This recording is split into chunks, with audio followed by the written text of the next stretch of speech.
సంక్షేమం గురించి అధ్యక్ష బడ్జెట్లో అధ్యక్ష బీసీ సంక్షేమంలో ఏడాదికి వీళ్ళు కామారెడ్డి డిక్లరేషన్ లో బీసీలకు ఏడాదికి 20,000 కోట్లు ఇస్తామన్నారు.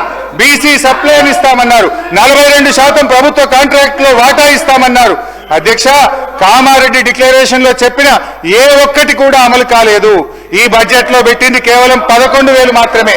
బీసీలకు 2వ విడత గొర్రెల పంపిణీ చేస్తామని మాట తప్పారు. ముదిరాజులకు గంగపుత్రులకు ఉచిత చేప పిల్లలిచ్చి ఉపాధి పెంచింది కేసీఆర్. 650 కోట్లతో మత్స్యకారులకు పనుమట్టించింది బీఆర్ఎస్. కేసీఆర్ గారు ఉపాధి పెంచితే ఈ ప్రభుత్వం ఉపాధి కాల్పోయేలా చేస్తుంది. నాయి బ్రాహ్మణులు రజకులకు కేసీఆర్ గారు ప్రారంభించిన ఉచిత విద్యుత్ పథకం ఇవాళ ప్రశ్నార్థకమైంది. 15 నెలలుగా నిధులు విడుదల చేయక నాయి బ్రాహ్మణులను రజకులను ఈ ప్రభుత్వం గోసపుచ్చుకుంటుంది.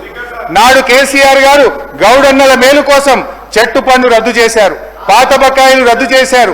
ఆటోమేటిక్ రెన్యువల్ విధానం తెచ్చారు. వైన్ షాపుల్లో 15% రిజర్వేషన్లు తెచ్చారు. నీరా కేఫ్లు పెట్టి ఉపాధి పెంచాం. కానీ ఈ ప్రభుత్వం వచ్చిన తర్వాత రాష్ట్ర వ్యాప్తంగా కళ్ళు డిపోల మీద దాడి చేసి మా గౌడన్నల్ని జైల్లో పెట్టిన ఘనత ఈ కాంగ్రెస్ పార్టీకి దక్కుతుంది. అధ్యక్ష కులానికో కార్పొరేషన్ పెట్టారు. కనీసం చైర్మన్ పదవులను వేసింది తప్ప ఇవాళ కార్పొరేషన్లకు నిధులు లేవు. ఆ కార్పొరేషన్లకు విధులు కూడా లేని పరిస్థితి. అధ్యక్ష ఎస్సీ ఎస్టీ మైనార్టీల సంక్షేమం అధ్యక్ష ఎస్సీలకు గత బడ్జెట్ లో ఎస్సీ సప్లైన్ లో 33,127 కోట్లు కేటాయిస్తే అధ్యక్ష మొన్న డిసెంబర్ నాటికి కేవలం 9,800 కోట్లు మాత్రమే ఖర్చు పెట్టారు. అంటే అధ్యక్ష ఎస్సీ సప్లైన్ కూడా అమలు కాక ఈ రాష్ట్రంలో అన్యాయం జరుగుతున్న పరిస్థితి. అంబేద్కర్ పేరు పెట్టినందుకన్నా దయచేసి అమలు చేయండి. అధ్యక్ష దళిత బంధు పథకం అమలు కావడం లేదు. అధ్యక్ష ఏడాది కాలంలో దళితుల సంక్షేమం కోసం ఒక్క కార్యక్రమం కూడా ప్రారంభించలేదు. బట్టి గారు బడ్జెట్ లో అంబేద్కర్ కొటేషన్లు బాగా చెప్పారు. చాలా సంతోషం. మేము కూడా గౌరవిస్తాం.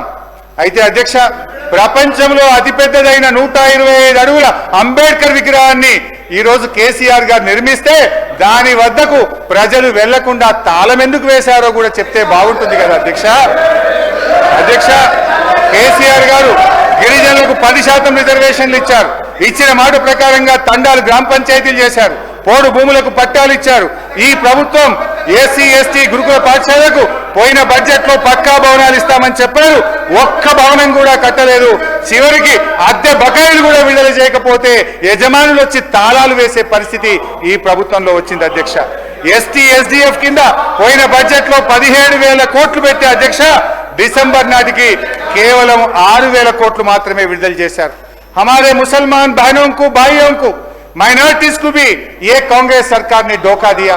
कम से कम कैबिनेट में जगह नहीं है. पिछले बजट में 3,003 करोड़ रुपए रखे, अभी तक 1,000 करोड़ रुपए भी रिलीज नहीं करे. मुसलमानों का ओवरसीज स्कॉलरशिप बंद हो गया. मुसलमानों का बच्चों का फीस रिएंबर्समेंट का पैसे नहीं आ रहा. 1 तुला सोना देते बोले सोना किधर गए कि नहीं मालूम. शादी मुबारक का चेक भी बहुत लेट हो रहा. आज केसीआर साहब ने जो रमजान के तोहफा लाया, आज तोहफा भी खत्म हो गया. तोहफा भी नहीं मिल रहा. 203 माइनॉरिटी रेजिडेंशियल स्कूल्स रखे.